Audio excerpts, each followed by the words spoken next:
Eric seemed to have 6 hands, and they were everywhere, encouraging my body to have its way. A finger slid under the elastic of my panties and glided right into me. I made a noise, and it was not a noise of rejection. The finger began moving in a wonderful rhythm. Eric's mouth seemed bent on sucking my tongue down his throat. My hands were enjoying the smooth skin and the muscles that worked underneath it. Then the window flew open, and Baba crawled in. "Miss Sookie, Mr. Eric, I tracked you down." Baba was proud. He smiled in a slack and dim sort of way. "Miss Sookie, what are you doing in bed with Mr. Eric if Bill is your boyfriend?"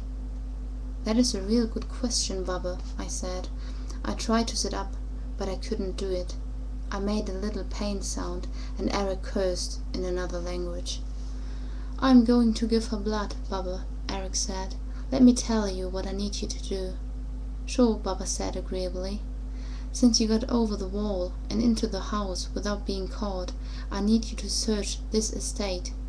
We think Bill is here somewhere. They are keeping him prisoner. Don't try to free him.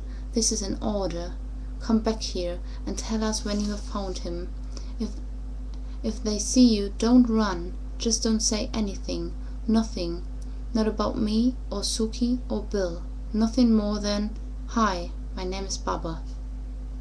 'Hi, my name is Baba.' Right. Yes, that's fine. Now you sneak, and you be quiet and invisible." Baba smiled at us. "Yes, Mr. Eric, but after that, I gotta go find me some food. I'm mighty hungry." "Okay, Baba, go search now."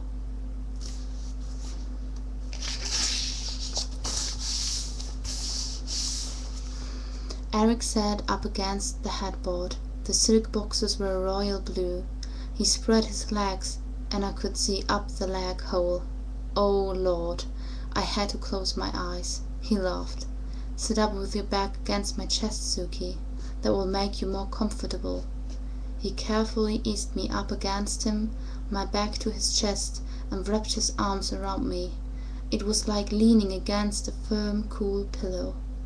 His right arm vanished, and I heard a little crunch sound. Then his wrist appeared in front of my face, blood running from the 2 rounds in his skin. "This will cure you of everything," Eric said.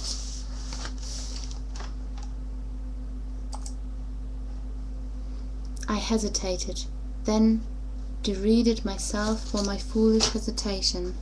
I knew that the more of Eric's blood I had in me, the more he would know me. I knew that it would give him some kind of power over me. I knew that I would be stronger for a long time, and given how old Eric was, I would be very strong. I would heal, and I would feel wonderful. I would be more attractive. This was why vampires were preyed upon by drainers, humans who worked in teams to capture vamps, chain them with silver, and drain their blood into vials, which sold for varying sums on the black market. $200 had been the going price for 1 vial last year. God knows what Eric's blood would bring, since he was so old, proving that provenance would definitely be a problem for the drainer. Draining was an extremely hazardous occupation, and it was also extremely illegal. Eric was giving me a great gift. I have never been what you would call squeamish. Thank goodness. I closed my mouth over the little wounds, and I sucked. Eric moaned, and I could tell quickly that he was once again pleased to be in such close contact. He began to move a little, and there wasn't a lot I could do about it. His left arm was keeping me firmly clamped against him, and his right arm was, after all, feeding me. It was still hard not to be icked out by the process. But Eric was definitely having a good time, and since with every pull I felt better, it was hard to argue with myself that this was a bad thing to be doing. I tried not to think, and I tried not to move myself in response.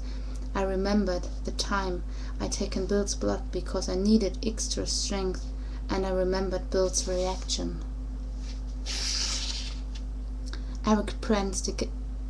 Eric pressed against me even harder, and suddenly he said, "Oh," and relaxed all over. I felt redness against my back, and I took one deep last draw.